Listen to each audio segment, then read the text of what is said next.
ராதேஷ்ணா, இன்றைய தினம் பார்ட் 17 இருக்கும். மறுபடியும் புகார் படலம் ஆரம்பிக்கிறது.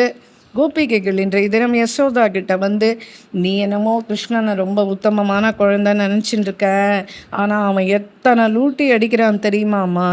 வெண்ணெய் திருடிய அவன் ஸ்வயம் சாப்பிட்டா கூட பரவாயில்ல, ஆனால் ஒரு பெரிய மண்டலியே வச்சுட்டு இருக்கான் இவன். பாலகோபால் திருட்டு மண்டலி, அதுவும் ரெஜிஸ்டர்ட் மண்டலி. இவெல்லாம் ஒரே இடத்துல கூடி நாளைக்கு எங்கே போகலாம் வெண்ணெய் திருட அப்படின்றத முதல் நாளே பேசி வச்சுருவா. அப்புறம் அந்த வீட்டுக்கு வாசலில் எல்லாருமா சேர்ந்துட்டு எல்லாம் வெண்ணெய் திருடுறதுக்கு போவா. திருடி எடுத்துன்னு வந்து வட்ட வட்டமான சட்டிகளில் வச்சுட்டு அங்கேயே உட்காந்துட்டு சாப்பிடுவா. அதோடு மட்டுமில்ல, அங்கே குரங்குகள்லாம் அப்படியே வரும், அதுங்களுக்கும் கொடுப்பான் சாப்பிட்றதுக்கு கண்ணன். மேலும் கோகுலத்தில் யார் வீட்லையாவது புது குழந்தை பிறந்ததுன்னு தெரிஞ்சால் போதும், இவன் அப்படியே மண்டலியோடு அங்கே ஆஜராகிடுவான். கும்பலாக மண்டலியோடு அங்கே போய் உட்காந்துன்ட்டு அந்த குழந்தைய சுற்றி உட்காந்துப்பா. இதுக்கு தலைவன் யார்? கண்ணையா தான், நம்ம கண்ணையா தான். அவன் சிரிச்சுட்டே என்ன பண்ணுவான், அந்த குழந்தையினுடைய தலையில் கையை வச்சு, ஏதோ அந்த ஊருக்கே இவன் தான் பெரிய ஆச்சாரம் மாதிரி அந்த குழந்தையோட தலையில் கையை வச்சு, ஒரு வருஷம்தான் நாங்கள் எதிர்பார்த்துட்டே இருப்போம், நீ வந்து எங்கள் திருட்டு மண்டலியில் சேர்ந்துட வேண்டியது தான் அப்படின்ன உடனே எல்லா குழந்தைகளும் கையை தட்டி ஆரவாரம் பண்ணி ஓன்னு சிரிப்பா.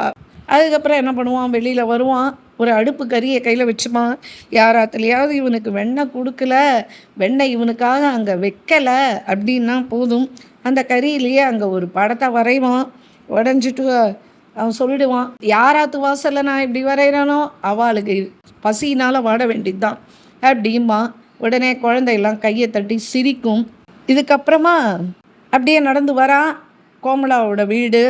அவள் உட்காந்துட்டு ரோட்டி பண்ணியாச்சு, சப்ஜி பண்ணின்னு இருக்கா.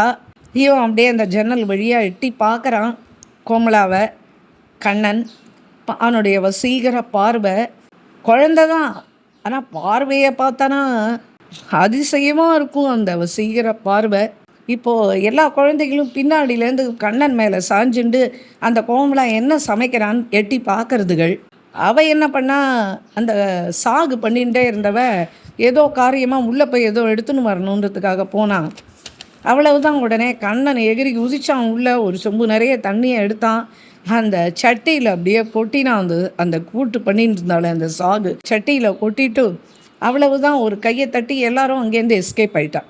அப்படி மதுரமான லீலைகள்.